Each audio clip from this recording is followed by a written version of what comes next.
Hi, everybody. Welcome back for an all-new Incredi-Pol cast. Today, we're going to be talking about our new series, The Incredible Pol Farm. And I am joined by some special guests today. We have my beautiful wife, as always, Beth Pol. Hello, everyone. Our amazing executive producers, Emily Hyman and John Collin, who were our fearless leaders throughout the whole process. Fearless followers. That's Whatever right. you're doing. So today we're obviously talking about episodes 9 and 10. And John, my first question is to you. When I asked you to do the podcast and asked you to be a part of the podcast, you said yes, but you insisted on wanting to do episode 9. And I'm curious about what happened during episode 9 that really made you want to come on today. So I was wrong. It was episode 10. That was one. But since we're talking about it, and since hopefully the audience just watched that one, that was probably producing the surprise around Christy visiting the farm was probably my favorite day of filming. In order to keep Ben outside and for Beth and Christy to decorate the trailer, we had to interview Ben for a long time about something that we did not care about at all for the show. So as we start to interview him, the sky opens up and it's just pouring. And Ben does not. I have a rain jacket on, I think. Ben does not, and you can see it in the footage too. We don't really make a huge deal about it. You can see the rain coming down. And in my ear, I have a walkie-talkie, and I'm like, "Are you done yet?" And Emily's like, "Nope." I was like, "All right." Like, I had so many questions that were just like pointless and aimless. And Ben was such a trooper. He answered every question. He wasn't questioning like, "Why are we doing this?" He is drenched. He's like, and you can see when he comes into the trailer, like his hair, it looks like he just got out of the shower. I ran out of questions, and I had to ask the cameraman standing next to me. I was like, "Do you have anything else you can ask?" I missed that. At him, and at one point, and this did make the show. He puts his arms wide and just starts screaming because he's like, "Why are we doing this?" And I think it was at that point where I was like, I think fortunately Christy heard that yell, and so she was like, "All right.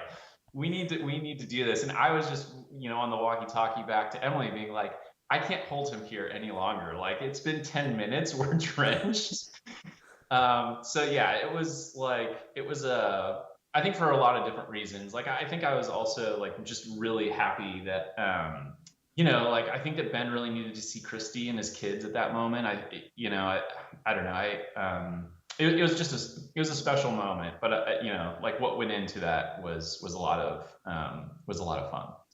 I mean, I have several questions, follow-up questions, but we'll deal with that. We'll get to do episode 9 and talk about that first, and then we'll move into episode 10 because I have so many questions because I was not a part of any of that from any perspective, but I have my own takes on it from being.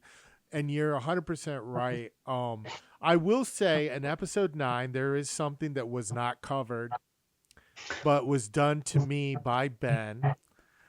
So they were moving the water lines because we had to redesign and rejigger the whole sheep hut. And I have a very expensive fiber optic cable that is buried out through my fence line, and we had dug it up and made sure that we knew exactly where this cable was because they had to dig with the excavator underneath and around this cable. And Ben placed the bucket like against the cable in such a way that it was hiding it, and then had like ripped torn electrical wires that he got to stick out one side of the thing to make it look like they severed this cable that we knew. And I had this very important interview that I was shooting with Dr. Pol that we needed this fiber optic to use to do the interview. And he came out and he's like, "Hey, I'm sorry. I know you told me that we not to sever this cable, but we accidentally did." And my heart just sank. I was just like, "Are you kidding me? I can't repair this. I don't even know if it's repairable. And I have this interview in 2 days. Even if I can repair it, it's not going to get done." I'm just thinking about this all in my head. And I think I was muttering to myself at the same time. And then finally they reveal it. So as much as you feel bad, John, I am glad that very shortly after he had the same kind of trick played on him to get a little karma, the payback there. Some days I'm not sure if we are still 10 years old or actually grown up adults. I think we're all 10 years old, really. But doing that shoot, it was definitely the biggest known unknown. So we had gone around this field. We had built this sheep hut. We had talked about things, but neither Ben and I had considered drainage as a consideration. I didn't think about. You're still blaming Ben for this. I mean, ultimately, he's a construction guy, right? Like, isn't it somewhat on the construction guy to be like, have we thought about proper drainage? But we live here. No, we didn't. But I keep myself like as much to blame. And I had not thought about the amount of the cows, how much they urinate in a day and defecate, and all the animals, and how much that would build up. And then once it got to a rainier season, it was just, what was your thought? Because I told you there was a major issue. And then you guys came back and you actually saw the issue. What was your thought when you Let me jump in real quick, because we shot a scene with you, and Emily can speak to this a little bit clearer than I can, but we shot a scene with you where you said, they pee, I think it was something like 30 gallons a day or something like that. So we put that into the episode in like the rough cut. But because it's National Geographic, we have very high level of, like, we need to fact check everything. So like someone, I don't know who it was, Emily, it might have been you, like had to fact check, like, how much do cows pee and poo on a daily basis? Because we had to prove that what you said on camera was actually factually correct. Anyway, that was the best fact check we did this. How much do they pee a day? I think I said about 30 gallons. So because you weren't precise enough with your answer. I think that just goes to show, though, that regardless of knowing your animals, knowing your land, all of the planning and the work that you guys took to prepare the schematics, talking to Charles, your dad, and really the planning work that went into this in advance, it just goes to show how you can still overlook things despite the experience, despite the knowledge of the land. There's just things you can't anticipate. And, that's farming, that's life. And this is just such a great example of how you have to pivot and then figure things out once you've built yourself a 10-foot sheep hut. I will note that we did bring my dad to the exact spot. He toured it several times, and he never noted either that there was going to be any drainage problem. I won't put it on his feet, not at all, never. But I would never blame your dad for anything, no, for any issues on the farm. But no. I noted that as well. Yeah. So, but I had told you there was an issue because we had talked on the phone before you guys came out. And I said, there's an issue with this. We're going to have to address it. I think maybe it's going to be like a significant portion of one of these episodes, just so you know. When you came out, like, what were your thoughts? Because I didn't do anything. I just left it so that it could be in all its glory. Yeah. I mean, I'll say this. I think that I was surprised, maybe let me answer your question with another question, which is, were you surprised at how much those animals loved the sheep hut? That's where they just... Yeah, they spent a lot of time there. Yeah. Yeah, I wasn't expecting them to spend as much time in there as what they did. I guess I should have. I mean, it's a nice shaded. It's cool. It was the end of summer, so it was the kind of the dog days of summer, and they were just hanging out in there all the time, and it like that. I think the first scene we did was clean out that hut, Ben and I, to get all the mess out of there, and that was legitimately disgusting. It was foul, and mixing that with the straw. I All I'm thought gonna say is we're gonna have amazing dairy dew fertilizer for next year's garden because that was some pretty incredible stuff. I thought you were gonna say it was pretty crappy. Hell yeah, we could say that too. Look, I don't have to. I don't live where you live. So my when I got out there and I saw it, I was thrilled. This is. I thought that this was like a really you're starting a farm and you're doing everything from scratch and things are not going to go right, and you know that's good from a storytelling point of view. It's like if you get it perfect, there's not a lot of like takeaway that you can give the viewer. It's when things go wrong and exploring how they go wrong, where I think the audience is like learning with you, like how this actually all needs to like fit together. Because it is like it's a very complicated puzzle, and it can look sort of simple, especially for people who have been farming for their entire lives. It's like they know exactly what the pitfalls are. They can make those mistakes sort of in the privacy of their own farm. But so for me, this was like there's always like hiccups that were along the way, and sometimes those hiccups weren't, they weren't dramatic enough or interesting enough or had enough takeaway. But for this was like extraordinarily visual. I'm sorry the audience couldn't smell what it actually smelled like inside, but and it just offered, I think, a lot of an interesting takeaway. And like from what Emily was sort of suggesting, like you built a wonderful shelter, but then it's like, how much do they go to the bathroom? Like what's the ground like here? It's like, there's clay right underneath the topsoil. We're at the low point.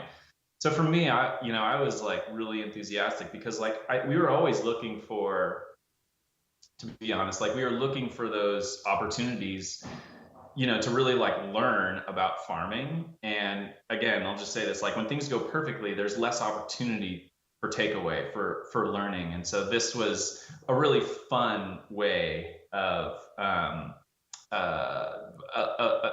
of learning about like, how what is it like to put a farm in your 3-acre backyard.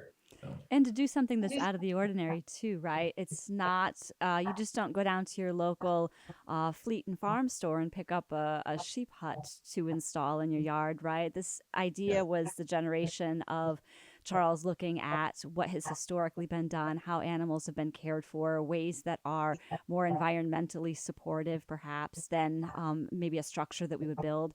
And so it was a little bit of an experiment. And I think in that experimentation process, you sometimes have to go through that learning process at the same time because you're not reading it from a manual. There's no instruction guide.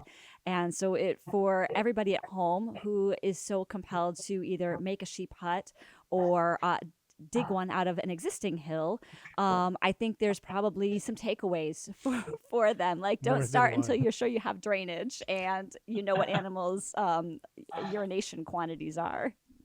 Yes. Well, it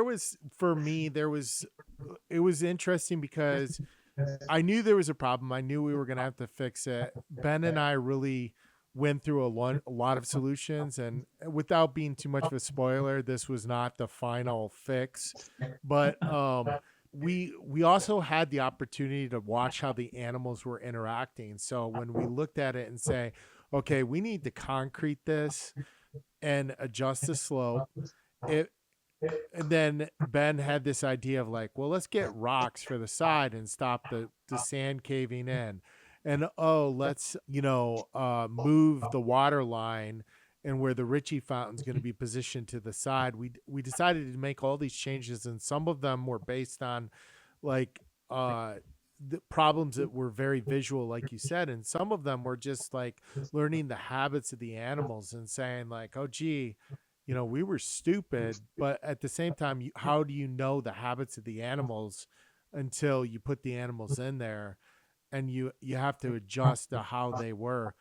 And it ended up being kind of a blessing in a way, because it, like, as good as it looked, like putting those boulders and going and getting those boulders and putting them on the side, I like did like what when we said like the boulders, did Emily, I mean, you were a big part of that, did you have any idea, again, like the boulders, did you think like these are the rocks that they're talking about?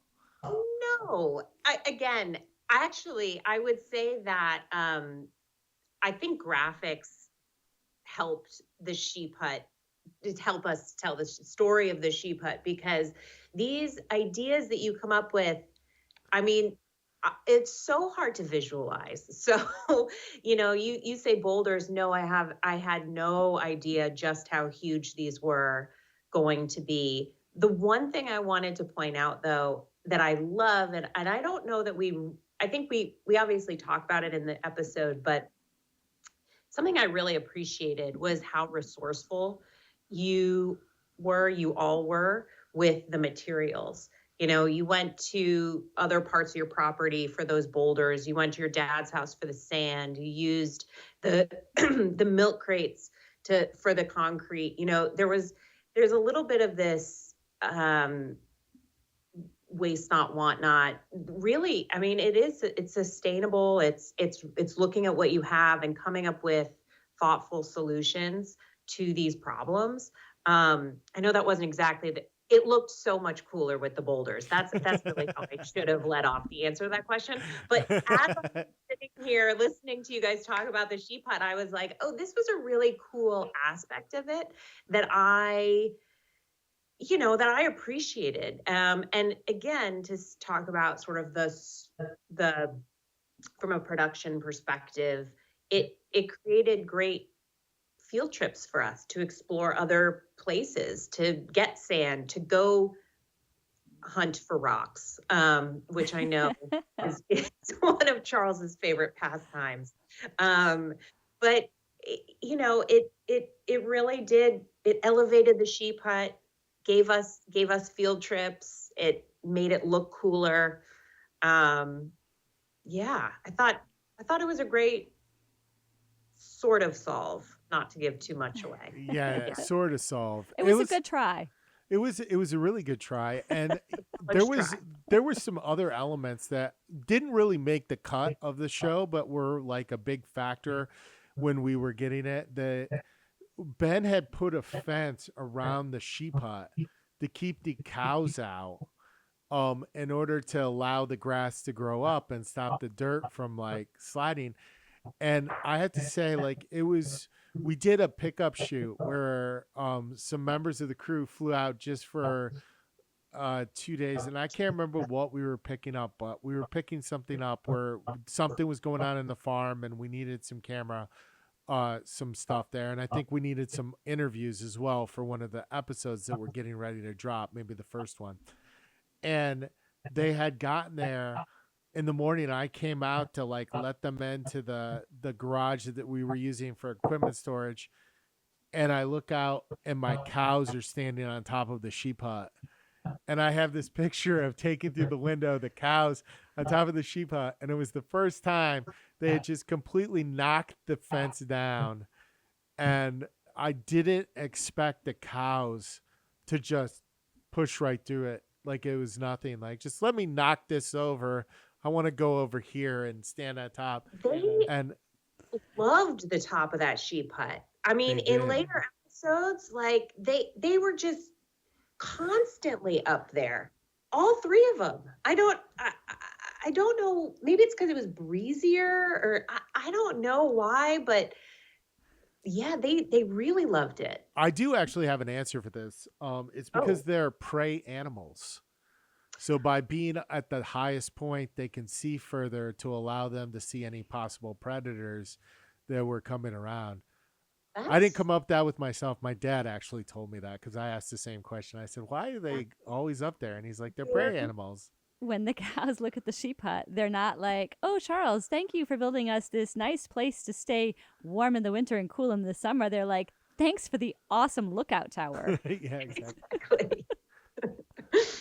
There are many benefits to the sheep hut, and that's just one. But we did, and one of my favorite things, one of the most satisfying things that we did the whole time, I think, was actually concreting that sheep hut. There was a lot of drama going into moving those water lines. I know Ben did a lot of work into moving those, and there was a lot of drama that we glossed over. It made it seem like it was like 30 seconds, but it was like a real process to move those. And I know he was a little bit hot, which contributed to some of the things in episode 10 that we saw later on.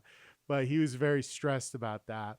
But then we got to concrete, and it was like, that was actually a really great day. It was really satisfying. I was driving my little skid steer, moving the concrete back and forth, and I actually had a blast doing that. But then walking on the concrete with the crates was like, Beth, you got to do that with me. Like, was that not oddly like really fun to put the grooves into the concrete? I mean, I just thought it was a job. I appreciate a lot that you found that element to, be a moment where you could grasp your childhood and like play in wet cement. For me, I was just like, let's get this down. I mean, it was funny. We made some jokes. It was easier work than other things I could have imagined, like cleaning out the thing to start with. But I'm not sure I experienced it quite the way you did. It was Charles, awesome. Charles skid steer is an interesting thing, and like we definitely didn't capture it fully. I think what it means to you, and I apologize to you, Charles. I apologize to the viewers. I think the reason why you started this farm was so that you could drive that skid steer more in your life. You needed an excuse to be in the skid steer. Yeah, it constantly breaks down. That's another secret behind it. So it's currently broken down, and I need to have it fixed. But it is fun.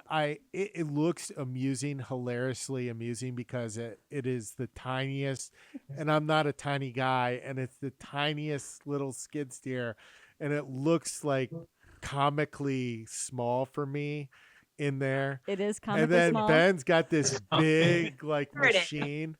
It's the relative.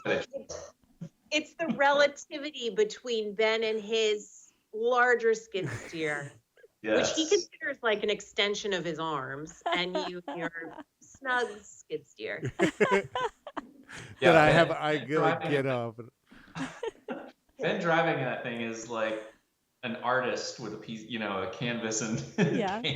he is incredible in that thing. It's true. He's been driving equipment since I think he was about 15 years old. And before that, I'm sure he was driving other, like little farmy implement things at home, as many boys do. And so for him, it's part of what he does. And he is just so talented. You put him in anything with wheels and an engine, and he's off to the races, and you can be comfortable and confident that everything's going to be okay. I wouldn't say that in all cases for the workers on our farm. I'm not sure if we recorded it, but there was some point during that shoot that Ben lifted up my skid steer and on it with his bucket and like drove it away. So he was like carrying my skid steer on his skid steer. I think if we had recorded that, it would have been in an episode. That would have been a show. Yeah, that would have been. We'd be talking about that moment more. Season 2. I think it was actually probably you guys who were on lunch and they were like playing. They were razzing me, and they like drove. They picked it up and were driving it away.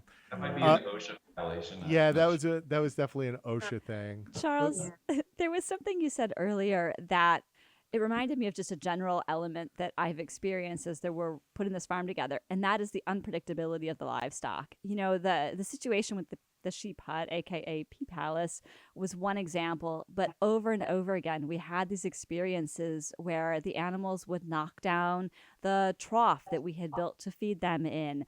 We had problems with the fencing because they pushed their way through, and you just don't realize, as at least for me, a first-time livestock owner, me and those words all in one sentence still feel a little odd. You don't realize how destructive and how powerful these animals are until you start trying to build structures to keep them in, to feed them, to take care of them, and you're like, you broke it again. And that was really surprising for me. And Charles, I wonder, did you have that same sense of frustration, or did you have a better grasp because growing up you had more livestock? I do know that when I was a kid, and not necessarily me, but I had friends who grew up on farms, and they would constantly talk about, like, we're out fixing the fences. And you get like a sense that this is like kind of a yearly occurrence, which it really has been at our farm too, like kind of something you have to do once a year, some maintenance. But I mean, working with the animals, you realize how powerful they are. I thought that what we had built would deter them enough, and I was surprised on how little it did deter them. And some of the other behavior of the animals were some of it wasn't so surprising with me, like the way the sheep and the cows like started like working and developed a hierarchy between them wasn't so surprising, and then peacefully coexisting. Like I've seen that in other animals, and I knew that that would happen. But then there was some other behavioralisms that were just kind of like I didn't see it coming, and were kind of shocking. But that's kind of half the fun. And my dad says like each animal is its own individual. So like by having Boots, who is our Jersey, he's very much a troublemaker. Having him on the farm like contributed. He's also very intelligent, and like I'm not sure, had we not had Boots, that some of these fence problems would have happened, because he was definitely always the one who was over there first, and then the other cows would be like, hey, we can do that too, and then it would just make it exponentially worse each time the cows tried to do it. And that was definitely a challenge of that. So but it's half the fun. And honestly, it kind of goes in like my dad let the horses in. That was actually kind of a real nerve-wracking moment for me, because horses are they're not to be pushed around by anybody. Cows, sheep, dogs, doesn't matter. They're very much like the cats of the large animal world. And they're so when Clovis went over there, and he was picking on the stallion a little bit, and that stallion, there was a couple of moments where I kind of was a little nervous for him, but at the same time, like I had to just let him find his own way and kind of learn the boundaries and have those two, because if I got in the middle of it, they would learn nothing and then wouldn't work it out between themselves. And next time I might not be there and they might get hurt. So it was that kind of moment where you let your kid do something and you're kind of like giving them a little bit longer leash, but it's for their benefit. I can't remember, John, were you with me when we let him in? I think you were producing that segment, or was it you, Emily? What was your thought with the interaction between Clovis and the horses? Were you nervous for him? I mean, there were a couple close calls, or did you not really? Did that kind of like go over your head? Nervous. We were nervous. I was nervous myself. Yeah, it was a. I think your dad is so wonderful, but he's a busy man, and he just opened those gates, and we were like, oh, we got to be on this. So I think, yes, it was what were you going to say? It was a big story. It was a big story point. And it was a big story point. And it was a surprise. So we were sort of, I think, taken by surprise that those gates opened as quickly as they did. And but yeah, I was very worried for Clovis and our cameras I mean, not our Yes. cameras, the humans behind the camera. Yeah, that Because we we'd should have say, all- I should point out that we had a stallion in there. So we did have a stallion, and stallions are very unpredictable, and that, I think that's where the nervousness comes in. Go ahead, John. I didn't mean to cut you Yeah, I was off. gonna say. So while you were nervous about Clovis, camera people, their eye is in the lens. They're not sometimes totally like taking in the sort of like risks that they can be walking into because they're trying to get a shot. And I was nervous being around that horse. I'm like, I do have some experience around horses. I'm fairly comfortable, but that horse made me nervous. And so getting the crew in there, who I don't think they did have a ton of experience around horses. They were, and like camera guys, camera women, they can sometimes just be like, well, whatever, I just gonna get the shot, and they almost take pride on taking risks like that. But there is a shot in there where you can see he kicks at Clovis, and it was a dangerous moment. And I was thinking about the welfare of our crew for sure, and I think I was being pretty vocal on our walkie-talkies about giving Samson a lot of space.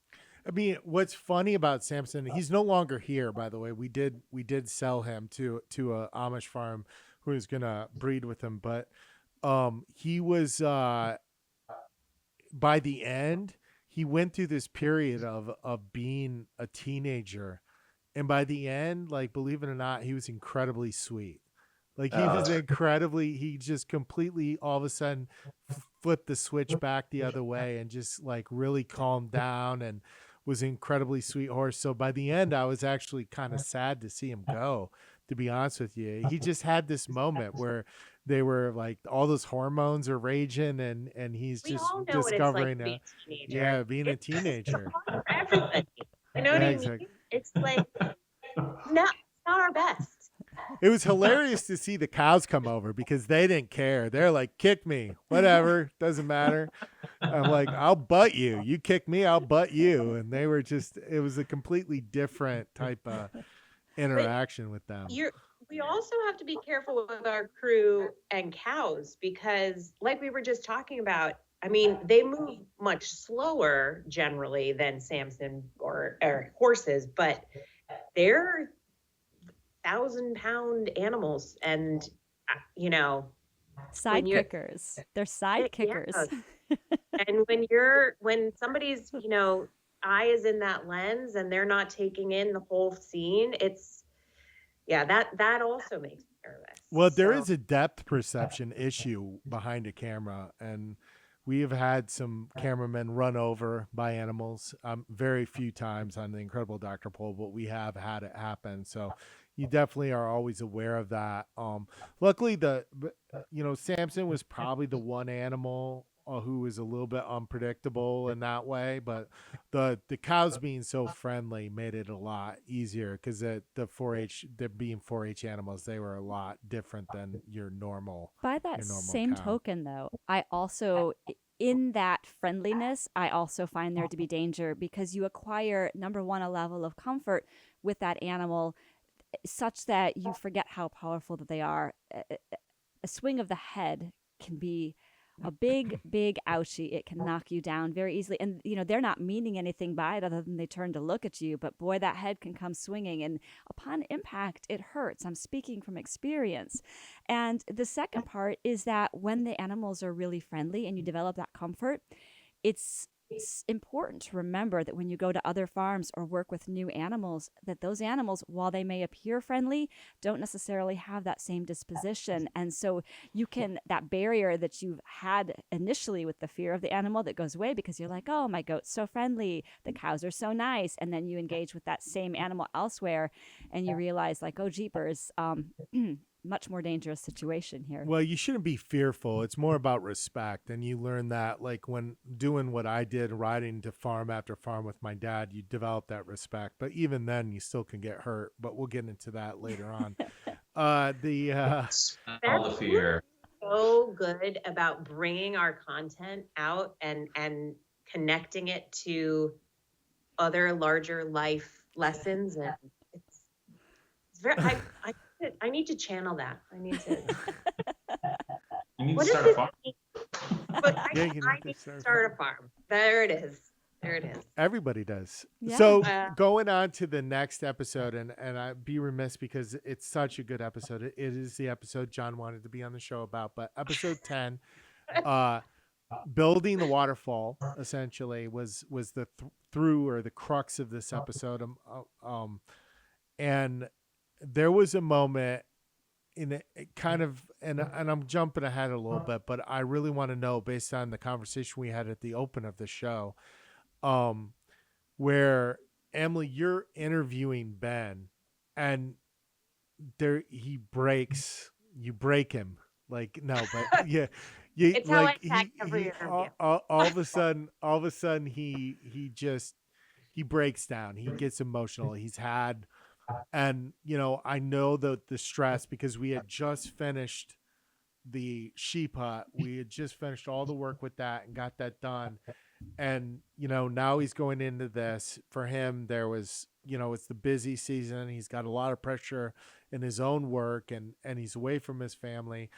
Did you know that, like, this was not saying that like you did it on purpose, but did you know that he was dealing with this, or were you surprised that he just got like emotional and started breaking down? Uh, I that's a good question.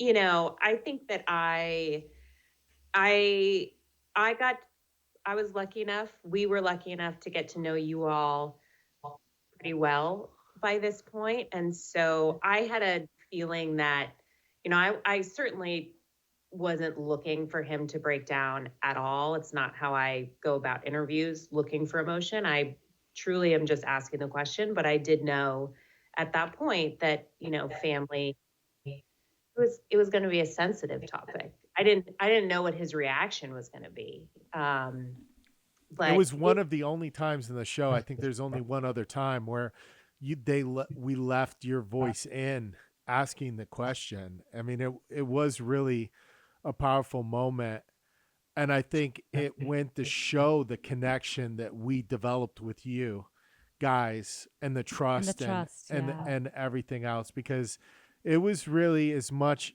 and we'll get more of this, but I just want to say that from my perspective, it was as much we were doing battle with building this farm and doing this TV show, and we were all in it together, and there was a lot of fun and camaraderie and hardship and hard times and drama and everything else that went into it. So, like, I'm glad that you guys left that in. I thought that was a great moment and really showed the truth of where I think we all were at that point.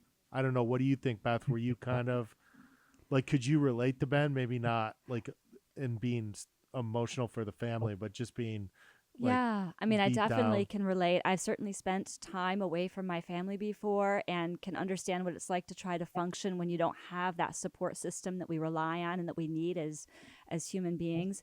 But I also think that there was a lot of pressure that we all felt. And so we're each trying to work through that in our own ways, but also work through it together. And in addition to, the things that you have to accomplish, there are the things that go wrong and that add additional stress, whether it was the weather or things just not going as planned. And so as you try to work through all of that, I think what really happens is you reach this moment where you just have to take a break and it all kind of comes down in your mind, and then you can pull yourself back up and start again. And I think it's normal. Like maybe that happens for me in the shower, and maybe that happens for you, when you're by yourself in your office. And Ben happened to be at that moment where he had someone that he was talking to that he experienced that for. But I think it's a very normal and healthy thing to do. And when you have those moments, you just you find it and you move forward. But to experience that as a viewer, to experience that on camera, is a powerful. It was powerful, and I think it feels powerful as a viewer. Yeah, because I have a long sort of riff I wanted to take here, because, and this is all sort of like this is sort of pouring praise on Emily. So the vet show is, you guys, they throw 4 camera crews, you're covering all these different cases, They get it all back into the post-production, and they figure out how to sort of stitch those together into a narrative. But they're not necessarily there's no like sort of linear through line, right? Like they're focused. That production crew is focused on getting, making sure they tell a complete story for each animal. But there's not sort of a global sort of seasonal arc. And that's a big difference with what we're with the farm show. And so we would, this was a fairly regular thing that Emily and Emily would bring this to me. I would be like, great. Typically during lunch or at dinner time, she would be building the outlines for the episodes. So, we knew that Christy was coming. And so she needed to get that sort of, like, do you miss them? Because like, he's about to be reunited with them. And, I think that we were expecting it to be emotional. I don't think that we understood sort of the depth of it or anything like that. But, I think this also just goes, what I'm trying to say is this goes to like Emily's organizational skills and storytelling chops in terms of knowing sort of like that we were on this arc and we were sort of 2/3 of the way there and we needed to set it up.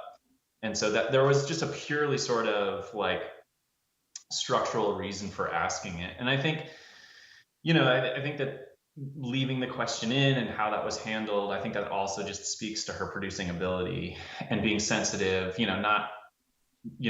we were never, I think trust is a huge thing in terms of like working with you guys, and we never want to be exploitive, but we do want to tell like your story, in full. And I guess the last thing that I would say, and the reason why I did want to talk about this episode was one of the like, the way that most of the episodes ended up playing out, it was sort of like there was the Charles and Ben show over here, and then Beth, you would be sort of like over here doing sort of, whether it was the bees or, there was like, you had your sort of storylines over here. But it always seemed odd to us because Ben is your brother. Like there's a weird, like the friendship that Charles has with Ben, and we were always looking to sort of bring up the sort of sibling relationship that you guys had. And so in my mind, I think when we were talking about this episode, Emily and I was like, this is the Reinhold episode. Like, I was really fascinated and really excited to sort of to tell that story because you guys have an incredibly close relationship on your side, and we hadn't really seen that, I think, in the depth that we could have until this moment. So that's another reason why I just have a huge sort of affinity for episode 10, because I think that sort of the nice thing about like having 14 episodes is like we were able to get into like a lot of the sort of multi-dimensional relationships and the depth of feeling you guys have for each other. So Yeah. sorry, that was a long answer, but it was a great answer, and it brings up like I'm gonna ask this question kind of based off of something you said. Like, Beth, did you know? Like, did Emily talk to you? Did you know that he, not accusing, just question, did you know that he was breaking? Because it's almost like you knew, you sensed that he needed this thing and was there to provide it. And I imagine that was just because as his sister, you just had a sixth sense of what he needed because you were there to provide it. I need to jump in and give Beth major props here. Before Beth even says anything, first, John, I really appreciate you and everything you just said. But there's one person who's gone way. This was Beth's brainchild, bringing Christy and the kids in. She definitely knew what her brother needed at this point. And we were in cahoots through that day, and where we needed to be. And this was Beth. I mean, she sensed her brother was low. I'm speaking for you, which I never want to do, but before you say anything, I want to make sure that all credit is where it's due. Sorry, Beth, go ahead. No, that's okay. I mean, I was aware, and I think that for me, it was just an easy step. Like, I know we all need to be recharged, and we all need different things to recharge. And so what the cameras didn't capture a lot of times is Charles and Ben were together during the day, and I was doing my thing. But then in the evening, Ben and I would come back together, and we'd sit with Charles and we'd talk about the day. Or sometimes it was just Ben and I sitting out on the back porch and connecting. And so we have our time. We had our time. I was sleeping. So that happened a lot. I'm going to bed now. Okay, see you in the morning. But we had a lot of time and opportunity to talk. And I think that I was just aware that at some point you have to recharge, and at some point what you're doing isn't enough to recharge, and you need a bigger energy drink. And for me, it was very simple. Like, he needed his family, and it was something that I could do. Like, there's some things that I couldn't ever give someone to help them recharge, but that was something that was able to be accomplished. It worked for Christy and her schedule, and she was so happy to do it, and I was so grateful for it. And then Emily, like, you were a huge help in helping me pull it off and put it together in a way that worked, that energized Ben kind of on all different levels. And so I appreciate all of the support that I had from you guys to be able to make that happen. And we actually also want to thank Mike Stankovich, because we used his office. He gave us the office to help. Craft studio. Exactly. Put everything together. I hope Ben listens to this episode and appreciates the fact that we're dwelling on him breaking down and crying in this episode for like 45 minutes. No, but it's because it's so real. I mean, you talk about, like, you have to be incredibly comfortable to go on camera and be authentic and true to yourself and be vulnerable. You have to be incredibly comfortable with the people who are producing you. And I think that's a credit to you guys. As somebody who's done it, like, I put down two dogs on the Incredible Dr.Pol. Those are very difficult moments to allow yourself to be completely vulnerable. That's crazy. That's a beautiful episode. Yeah, that was a beautiful episode, Charles. Well, thank you. But you have to be comfortable. It requires a comfortableness with the people around you to be vulnerable in that moment and true to yourself. And so I think it's a testament really to Ben and also you guys and the connection that we had as a crew and producers, because that couldn't have happened had there not been that connection there, that comfort and that ability to just be vulnerable. And it is a beautiful moment. Ben was, like, for me, just such a, like, Charles, you and Beth have been on this other show for years and years and years, and you sort of understand what the deal is. And I wasn't there. I think my business partner Jared and Emily were there for the first scene, but from the get-go, it's like for me, and if you were to put a camera on me, I would just be like, what do I do with my hands? how do I walk? Give me 2 coffee cups, right? Yeah. Does that look natural?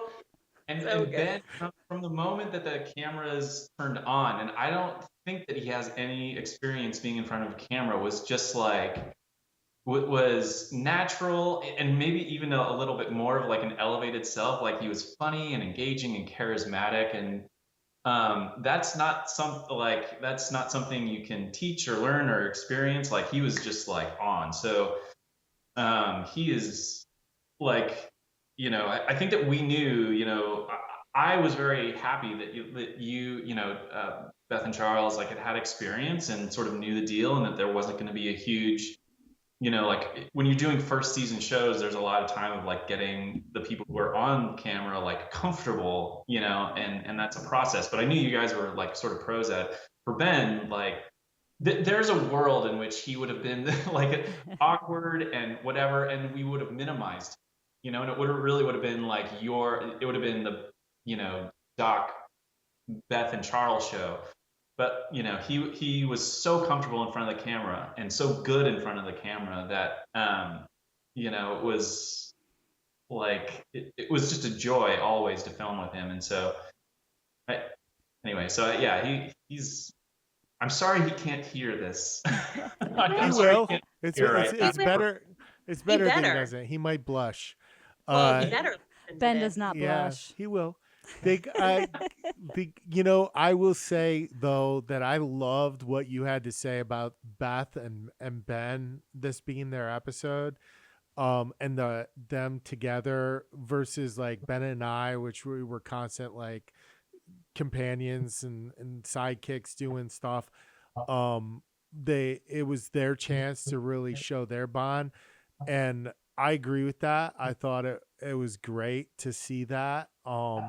And it was great because I had my bond with my rocks, so I didn't. I was I gonna did- say, Sorry, it was the rock we episode. be done without talking about these rocks. Charles, where does this come from? It's this genuine love of rocks. I do have a genuine love of rocks.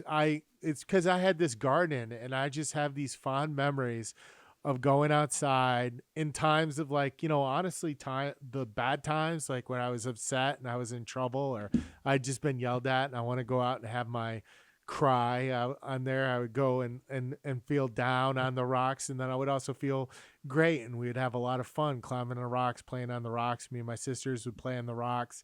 It was just kind of, and it was like a total boy thing. Like I could see my son like just wanting to climb and throw rocks at each other and watch them break, and just totally do that. Well, that's And where Silas gets I it have from. these very fond memories. I do have to say, I will admit, for the first time, I didn't actually name the rocks. I just Don't pulled that do it. out of my head. I literally just pulled names. I was like, it's going to be fun. I'm just going to have my little private joke and pull out names for these rocks. And then I had to be like, oh no, now I have to remember the names and recall them and play it totally That's straight the problem with the whole time. lying. I know. It's the only time I did it. The whole season I did that. I did have those were my 3 favorite rocks. There's no lie there. I did love those rocks. I did want them to be the centerpieces. Everything I said about them was true. And I'm glad I named them. They will now keep their name. Bill, Sue, and Teddy. I was just gonna say, there's a tell in the episode where Ben comes over to you and is making fun of you about naming the rocks when you're sitting next to your mom, and your mom is like, "What are you talking about?" And that is still in the show. So One of my favorite moments, speaking about how it's a hereditary. Well, one of my favorite moments is when you and Ben go looking for the rocks, and your dad shows up, and you're like, "We're looking for rocks," and he's like, "My rocks? What?" It was like, it was such a perfect like moment. He does. He sharing really. We both have love. this weird commonality of like loving rocks, and I don't know what it's from. If it's maybe it's just like if you're exposed to him, because he was exposed to big rocks too, growing up with big rocks. So apparently, if you're raised around rocks, you're always going to have an affinity for them. Yeah, I'm just making notes that if these careers don't pan out, you and your dad can always go back to school for geology work. Yeah. I'm really excited, and I'm curious about how the audience reacts to this, specifically about your dad. Excuse me. Because like our mission from the beginning was to expand the universe of Dr. Pol. This was an opportunity to tell to get into different aspects of Dr. Pol's life and his interests, his relationships, like what he does. And I don't know, like as I said, I haven't watched all 200 of the episodes, but that was one of my favorite moments, because I did feel like it was like, we're getting him out of the clinic, we're getting him away from animals, and then we're exploring this sort of like new side. And so I'm hoping, and I'm going to be so curious to watch as the episodes roll out, to see sort of how the audience reacts and takes in these sort of like new aspects for you and your family. And if that's, because that was always the goal, right? Was to see these new aspects of Dr. Pol and your family. So curious to see how that goes. I don't think he ever talked about his love for rocks. I can tell you that. That is not something that he has shared on the episodes, but Fair. he would roll in. Just we briefly on my dad. He would roll in, and he's just so busy and would command this presence, and everyone would like 10 hut. Everyone would stand up straight. Dr. Pol's here, like including us, and it was like he would just come in, but I think he actually like was really amused by it, like really amused by us doing this, A like little really jealous. genuinely. A little jealous, I think. No, but I think a younger version of himself would want this as Yeah, well. would want to to be rock hunting more, with you. yeah, to be more like even more involved if he wasn't so busy with Yeah. the vet practice. But I always saw a spring in his step, like a little bit of a smile about us doing this, and he really was like, I think this is really surprised him watching this evolution in us and how much we accomplished. And so that was really a cool thing to have my dad be a part. I mean, he played his role. We 100% always looked at him, and he had his moments. My mom too, like with that coming out and visiting us with the waterfall at the end, and us kind of hanging out in the rock there together. There was some nice moments with my parents, and it was nice to have those and to be able to see those. I agree with that.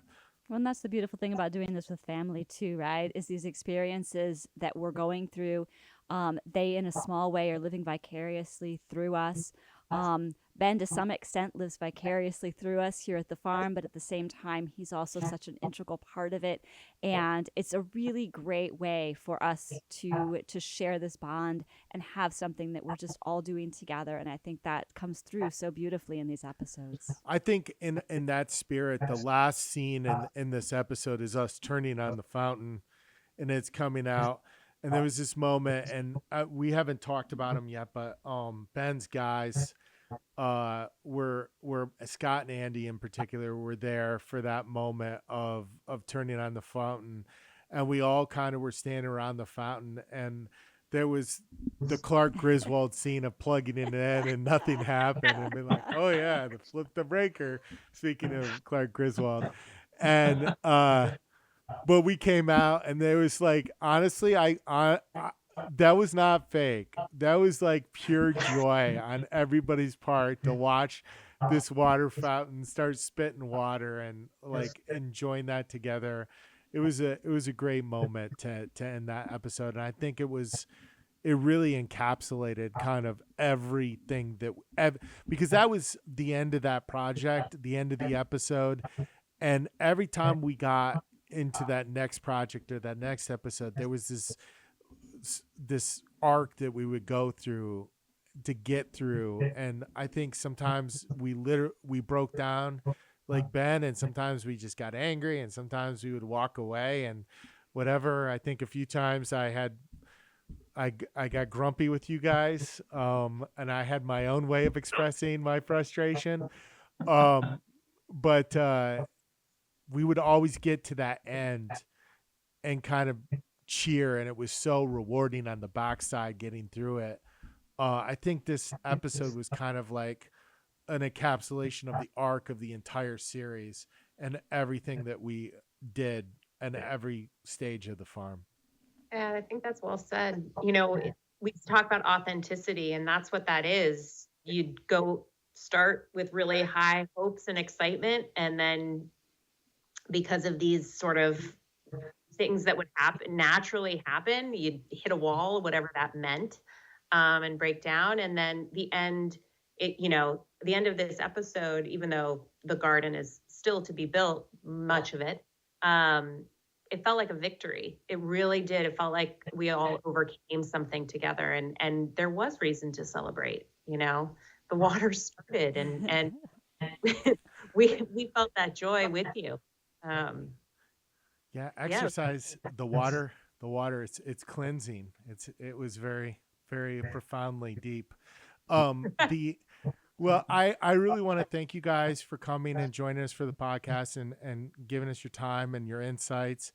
I want to say thank you so much from me personally, and I'm sure Beth and Ben will Yeah, echo for this. sure. You were our producers, our captains. We couldn't have done it without you. And I mean that from both the TV show portion of it, but also from like just being able to get through some of these tasks. You were sometimes some people we would laugh with or joke with.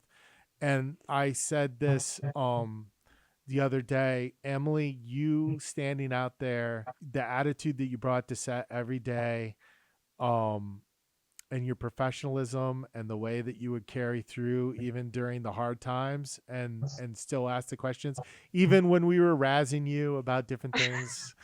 uh you would always follow up, you would always have be quick with the laugh, and it was inspiration for me to like, suck it up and keep going, because some days you felt like not showing up, but if Emily's gonna be there, you got to be there too. So I appreciate it from me personally, like you guys, That and really John, you too.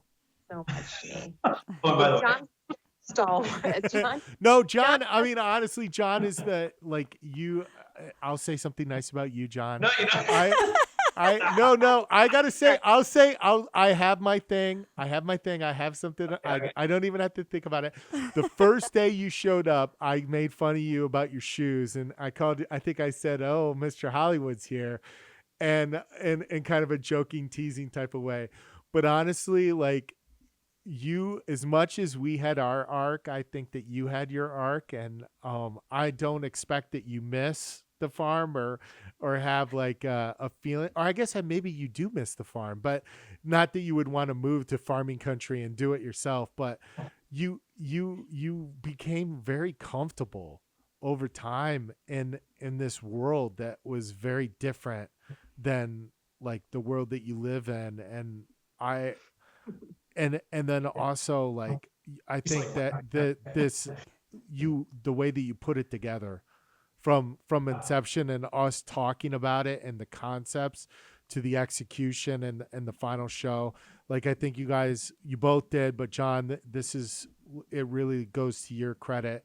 You really captured what it was like, Yeah, and you the essence of what we did, Stepped into our world and stepped into our world, made it real. and kept it different enough from the Incredible Dr. Pol, and yet it feels like it's related, Familiar. and that is a super challenge. So I can't say enough about what you both brought in your own way to the show. So we thank you. And I would just like to point out that comments about your shoes, John, are pretty rich coming from Mr. Moccasin Man over here. thank you, Beth. True. I think this feels like therapy. We should have done this a long time ago. Yeah, exactly. But I will say, and this is for a little behind the scenes talk. Like, every once in a while, we would go out to dinner. You guys had us, like after a couple hard days, you'd buy pizza and, exposed us to some very specific Michigan flavors of pizza.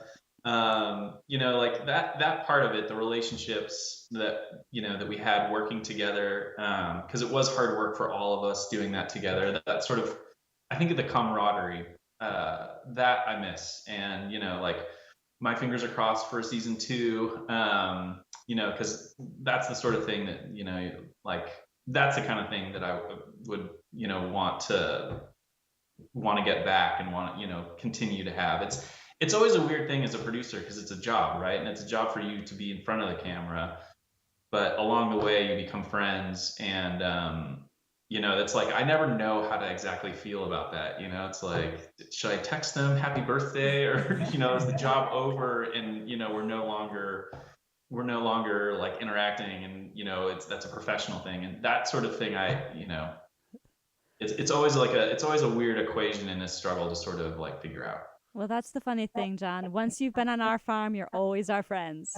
That's right. So there shouldn't be any gray area. That's right. You can't fight these battles together and not come out like tight. I mean, it is a battle to do the television show. It's a battle to build a farm, and we fought them together. So we'll always be brothers in arms, a band of brothers, if you will.